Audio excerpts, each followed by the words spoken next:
오늘은 청년 주도 예배 드리는 날이기도 하고 또 대림절 마지막 주일이기도 합니다. 대림절에 초점을 맞춰서 말씀을 전하겠습니다. 예수 탄생을 전하는 복음서는, 예수 탄생 이야기는 마태복음과 누가복음에 나옵니다.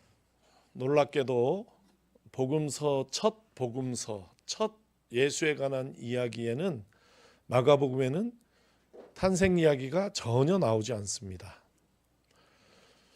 우리가 알고 있는 동방박사, 목자들 얘기, 천사 얘기, 헤롯 얘기, 마리아, 요셉 이런 얘기는 전부 마태와 누가에만 나옵니다. 요한복음은 어떻습니까? 오늘 본문인데 요한복음 좀 애매합니다. 이게 말을 한 건데 좀 워낙 마태, 마가하고 너무 달라요.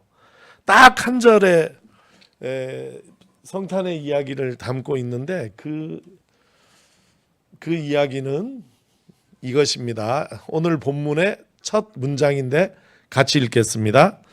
그 말씀은 한 번만 더 읽겠습니다. 그 말씀은 육신이 되어 우리 가운데. 이 한 문장이 요한복음의 성탄 이야기를 다 담고 있는 것이에요. 이거 말고 없어요. 그러니까 얘기는 하고 있는데 마태 얘기, 누가 얘기하고 완전히 달라요. 뭐가 다르냐면 시공의 지평이 달라요. 이제 시간적으로는 태초로 올라가고 공간적으로는 이게 뭐 우주야, 우주. 그러므로 팔레스타인 어느 이 베들레헴에 한정지어서 얘기하고 있는 것보다 훨씬 큰 차원에서 요한복음은 성탄 이야기를 하고 있다 하는 것입니다. 그러니까 요한복음의 세계관은 마태, 마가의 세계관에 비해서 훨씬 크다, 광활하다고 할 수 있어요. 우주가 만들어지기 전에, 그러니까 지구도 있기 전에 아무것도 없던 시절에 하나님이 계셨고 그 하나님으로부터 나와서 하나님을 담고 있는 존재 로고스가 있었다, 이렇게 얘기를 하는 것이에요. 하나님의 독생자 이렇게 얘기를 하니까 하나님의 외아들 이러니까 우리가 굉장히 오해를 줄 수 있는 표현이에요. 그 우리가 쉽게 이해할 수 있도록 하는 비유의 표현이지 하나님이 아들을 낳으셨다 이렇게 생각하면 안 돼요. 하나님도 사람 모습이 아니고 로고스도 사람 모습이 아닌 것이에요. 영적인 존재이신 하나님이 그 하나님으로부터 직접 나온, 직접 나신 또 다른 영적인 존재가 있었는데 그 존재의 이름이 로고스예요. 로고스는 그 말씀으로 번역했는데 저는 번역 안 하는 게 좋다고 생각해요. 고유명사라고 봐야 돼요.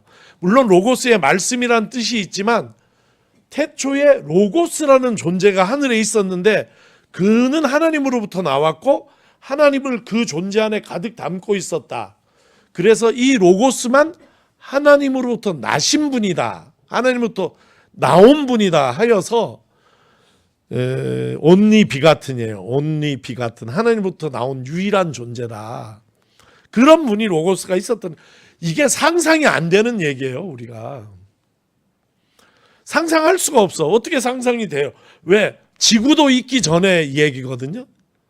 이 우주도 존재하기 전에 이야기니까 그 얘기를 상상하기가 어려운데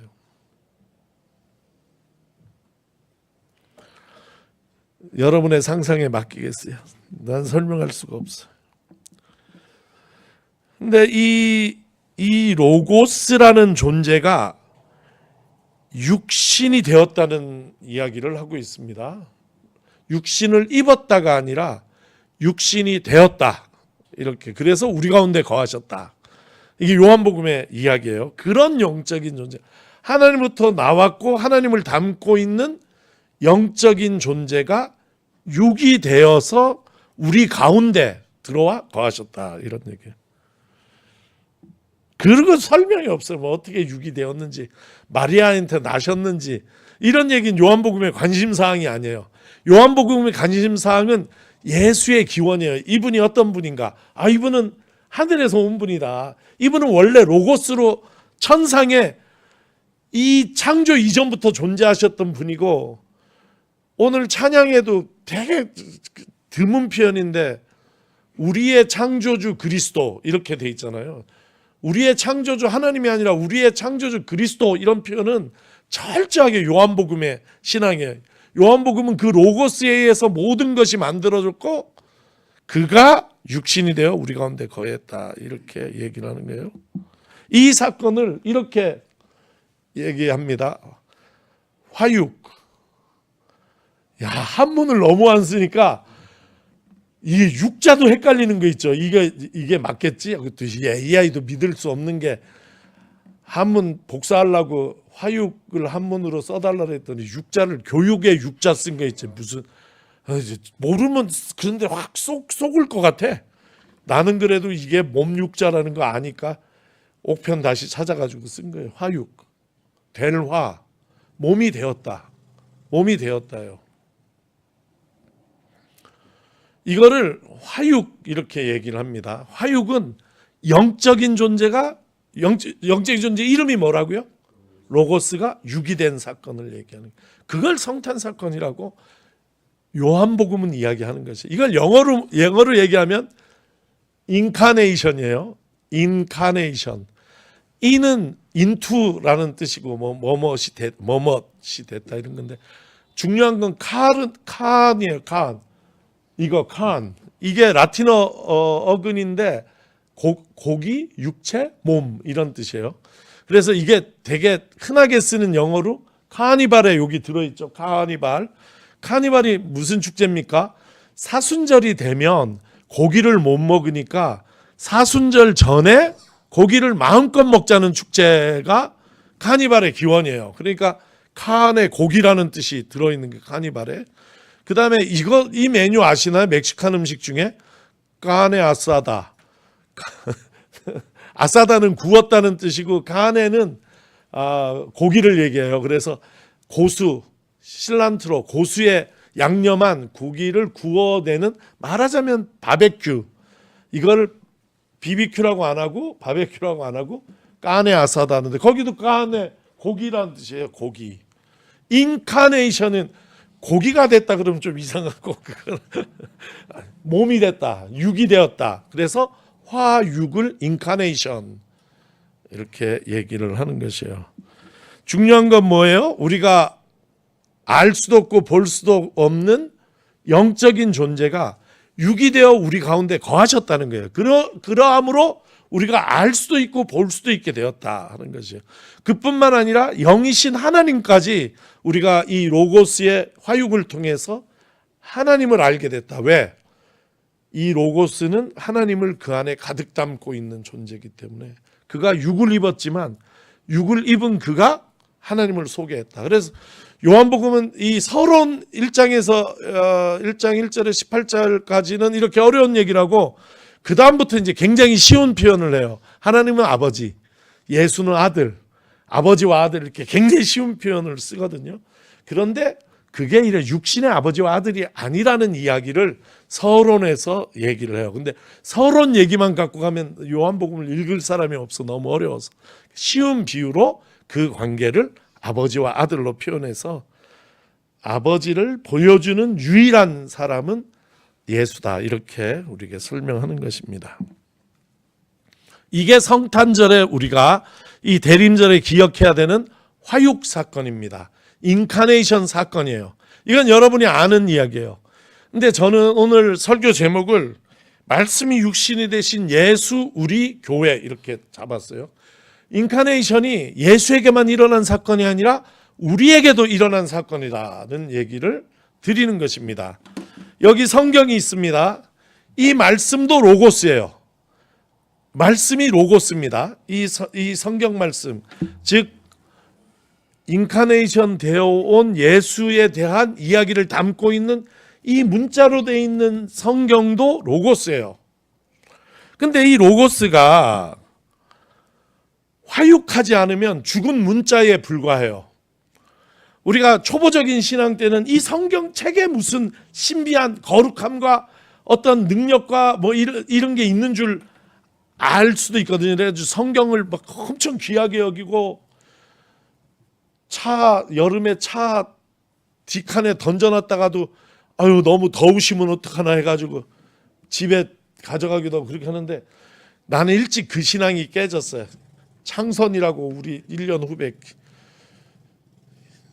창선이라고 우리 어릴 때 교회 1년 후배가 있었는데 그러니까 무슨 일인지 그 교회에서 화가 난 게 아니라 제가 볼 땐 집에서 화가 났는데 교회 와가지고 교회에 있는 성경책을 다 찢어가지고 마당에 막 버리면서 무슨 분노를 그렇게 팍 터트리는데 뭐 말은 생각이 안 나고 성경을 그렇게 찢어 버리는 게 생각이 나는데 그때 내 마음에 쟤 천벌 받으면 어떡하나 성경을 저렇게 찢어서 버리나 뭐 이런 생각을 엄청 했었거든요.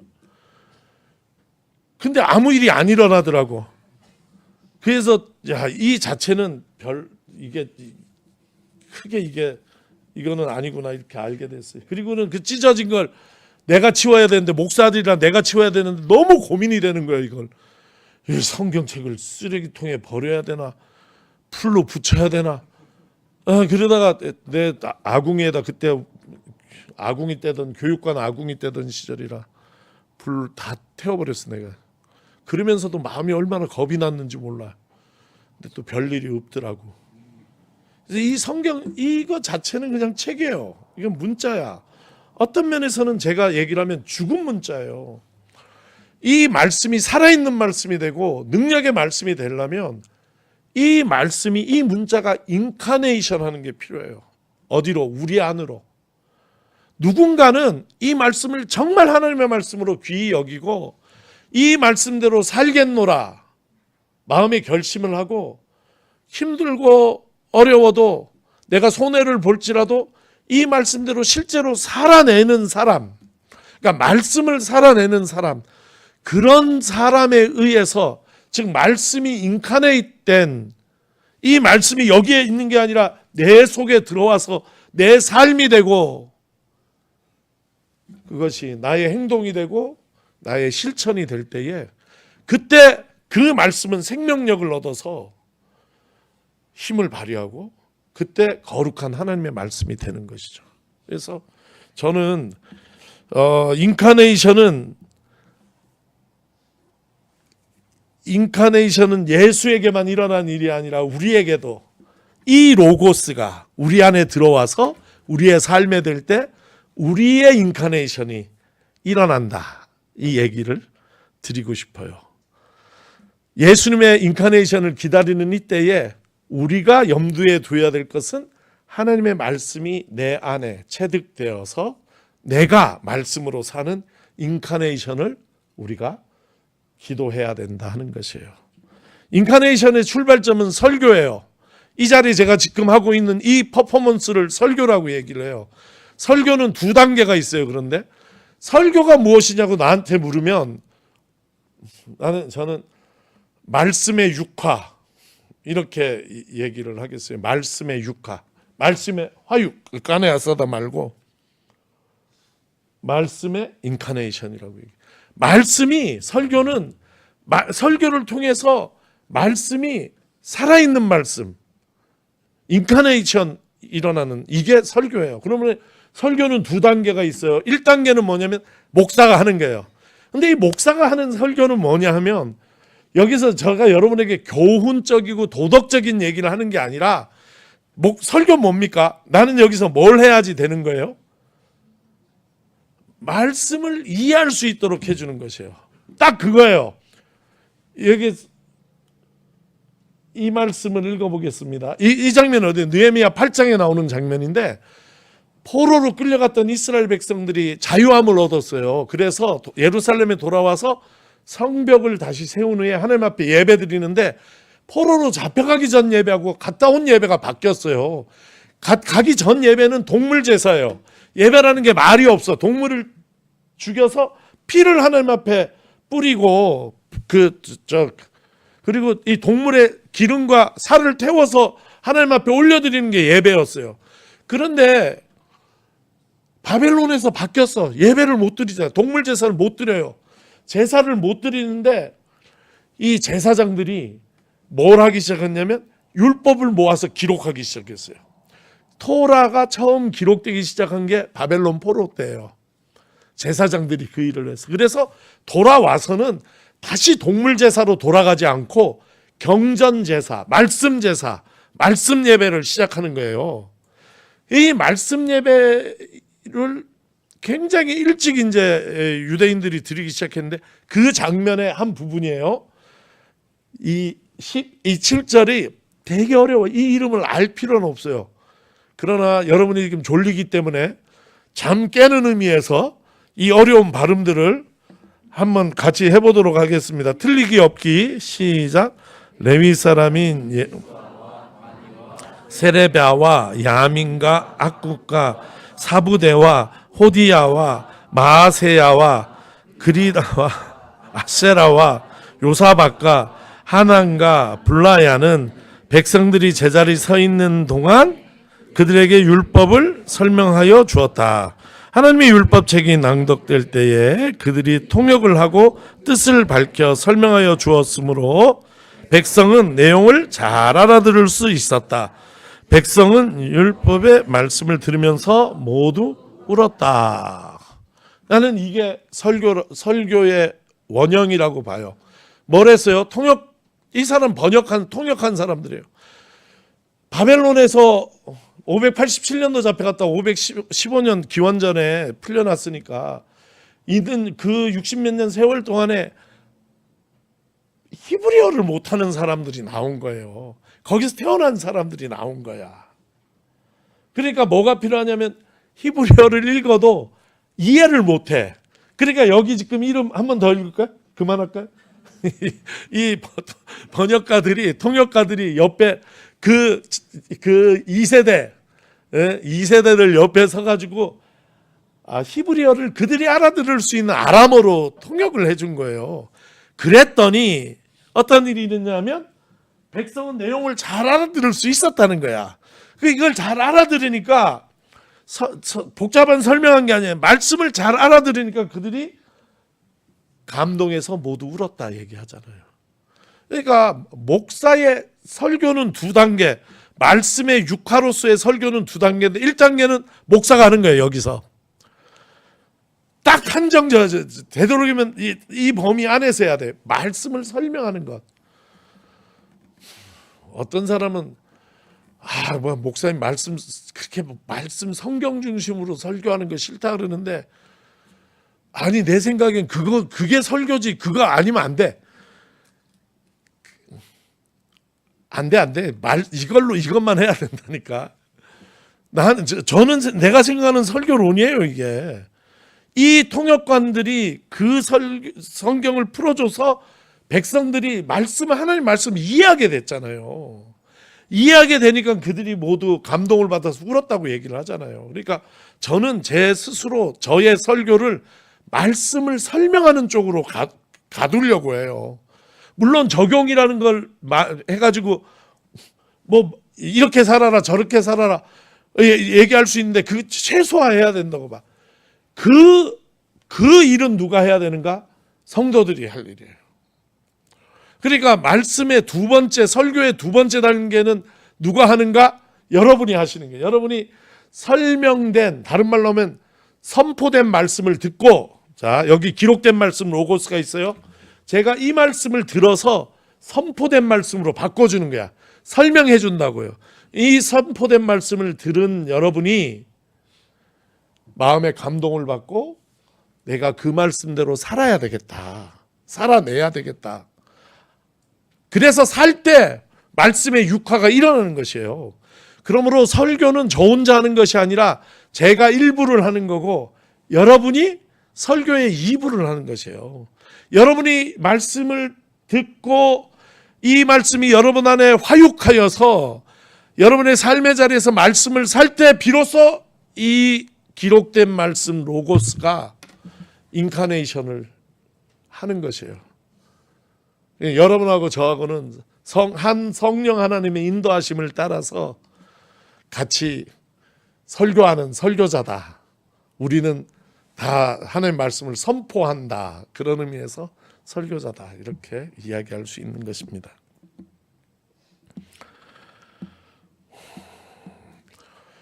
하나만 더 얘기를 드리면 말씀을 선포하고 말씀이 인카네이션 한다니까 그 말씀의 출발은 이거라고 얘기했잖아요. 기록된 말씀이에요. 이 기록된 말씀이라고 얘기를 하면 되게 오해하기 쉬운 것이 이 안에 기록되어 있는 말씀을 되게 평면적으로 이해해. 그래서 이 말씀도 중요하고 이 말도 다 똑같이 중요하다고 생각을 해요. 이 안에는 진리가 나열되어 있다고 생각을 해요. 틀린 생각이에요. 잘못된 생각이에요. 이 성경은 한 가지 진리를 향해서 나아가고 있다는 것이 기독교의 성경이에요. 그 진리는 예수 그리스도이고 그분이 드러내 주신 하나님의 사랑이에요. 이게 핵심이에요. 다른 많은 얘기들이 성경 안에 있지만 그 이야기들은 예수를 비추는 말씀으로 우리는 이해하고 그런 면에서는 이게 성경이 평면이 아니라 성경은 쫙 하이라이트를 향해서 나간다. 이 하이라이트에 예수가 있다. 하나님의 예수를 통해 보여진 하나님의 사랑이 있다. 이렇게 이해를 하는 것이에요. 그렇지 않고 평면으로 보는 것을 문자주의라고 얘기하고 율법주의라고 얘기를 합니다. 율법 중에 우린 그리스도인이고 유대인들이 제일로 중시하는 게 뭔지 아세요? 제가 설교에도 몇 번 얘기했어요. 율법 중에 유대인들이 제일 중시해가지고 그 율법 조항을 위해서 순교했어요. 고문을 감내했어요. 뭐 어떤 조항인지 혹시 아세요? 네, 돼지고기 먹지 말라는 게 레위기 11장 7절에 나와요. 돼지고기 먹지 마라. 근데 그 돼지고기를 안 먹기 위해서 마카비서 하의 6장에 엘리아젤이라는 장로가 순교하는 얘기가 나오고 7장에 7 아들이 혀 잘리고 팔 잘리고 그 상태에서 뜨거운 가마솥에 던져져서 산채로 태워지는 고문을 받고 엄마까지 죽는 이야기가 나와요. 딱 하나예요. 돼지고기를 안 먹겠다는 게. 돼지고기 안 먹겠다는 얘기가 이렇게 성경에 쌓여요. 레위기 11장 7절에 나온다니까. 또 하나 이거는 진짜 시험에 들기 여러분 율법을 읽으면서 제일 시험에 든 이야기가 뭐예요? 난 진짜 이거는 난 죽었다 깨도 이건 못하겠다. 하나님 뭐 이런 얘기를 하시냐 진짜 너무하네. 너무하시네. 이런 게 신명기 21장 21절에 나와요. 불효자를 어떻게 할 것인가? 거 보면 딱 나와요. 온 성읍 사람과 함께 돌로 때려 죽여라. 그렇게 나와. 와 이렇게 읽으면 교회 나오는 맛 딱 떨어지지. 이 하나님 너무하시네. 말 안 듣는 아들은. 근데 우리는 어떤 사람이냐 말 안 듣는 아들을 돌로 쳐 죽이지도 않잖아 우리는. 그리고 돼지고기도 먹고 메기도 먹고 다 먹잖아요. 왜? 그런 문자적인 성경 이해를 하지 않는 거야. 그러니까 성경에 이렇게 써 있으니까 하나님 말씀 지켜야 된다. 이런 얘기들은 다 자기의 주장을 합리화하기 위해서 성경을 가져다 쓰는 것이에요. 그는. 결국 성경은 무엇에 대한 얘기냐면 예수 그리스도와 그가 보여주신 하나님의 사랑에 대한 이야기예요. 성경 그렇게 이해를 해야 된다고.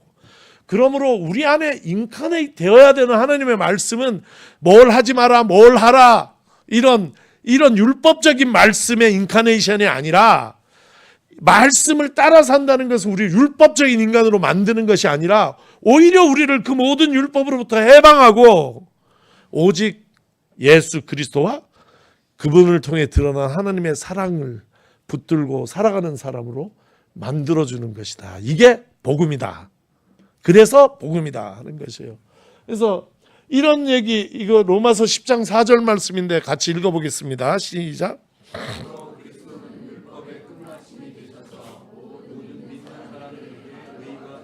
예, 율법 텔로스 노무 율법의 마침이 되셨다. 예수께서 율법을 완성하시고 마침이 되시고 우리에게 새로운 율법을 하나 주셨는데 그 율법은 딱 하나 새 계명 너희가 서로 사랑하라는 아가페 계명을 주셨다 하는 것입니다. 그러므로 우리 안에 인카네이트해야 되는 말씀은 성경 안에 수도 없이 많이 들어있는 그런 어떤 교훈이나 율법이나가 아니라 오직 예수 그리스도의 삶, 그분의 가르침, 그분의 지향, 그 아가페가 우리 안에 들어올 때 우리가 인카네이션, 우리 사랑의 사람으로 변해가는 것이다 하는 것이. 교회는 우리가 말씀을 인카네이트 하는데 꼭 필요한 공동체예요. 왜? 예수께서 우리에게 주신 교훈이 서로 사랑하라잖아. 근데 나 혼자 서로가 불가능하잖아요. 서로 사랑하기 위해서는 공동체가 꼭 필요하다. 그래서 이 공동체, 교회라는 것은 이 인카네이션의 산물이라고 볼 수 있어요. 더구나 몇 번 얘기했지만 세상이 사랑하고 아무 관계가 없어요. 세상 경쟁해요. 이 세상 안에서 이 말씀을 따라 사는 게 너무너무 힘들어요. 불가능하게 가깝다고. 그러니 서로 위에서 기도해주고 격려해주고 서로 연습하자, 우리가 힘내자 하는 공동체가 필요한 것이. 그런 의미에서 공동체, 우리 기독교 공동체는, 교회는 말씀을 인카네이트한 사람들의 모임이며, 그래서 교회도 인카네이션의 산물이다, 이런 것이. 예수께서 오셨어요. 예수께서 육신을 가지고 이 땅에 오셨어요. 그리고 생겨난 것이 무엇인가? 그것은 교회입니다. 예수께서 교회를 만들진 않으셨어요. 그러나 예수께서 이 땅에 오시고 나서 이 땅에 새롭게 생긴 존재가 뭐냐면 그 교회인 거예요. 교회. 그 교회는 말씀을 인카네이트해서, 아가페를 인카네이트해서 이 세상에서 그리스도를 대신하는 그리스도의 몸으로 역할하는 공동체. 반대로 얘기하면 예수께서 이 땅에 오심으로 우리에게 주신 선물이 무엇이냐? 그것은 교회다 하는 것이. 교회야말로 그리스도 예수께서 육신을 입고 이 땅에 오셨다 가심으로 우리가 받게 된 하늘의 복이다, 이렇게 말씀을 드립니다. 성탄의 때에 우리가 화육을 생각하고 그리스도께서 육신으로 이 땅에 오신 것을 묵상하고 기뻐하며 감사하는 때입니다. 이 때에 예수만 인카네이션한 것이 아니라 우리도 인카네이션하고 교회도 그 인카네이션의 결과물이라 하는 것을 우리가 알고 말씀의 화육을 위해서 기도하고 또 살아가는 저와 여러분 되기를 바랍니다.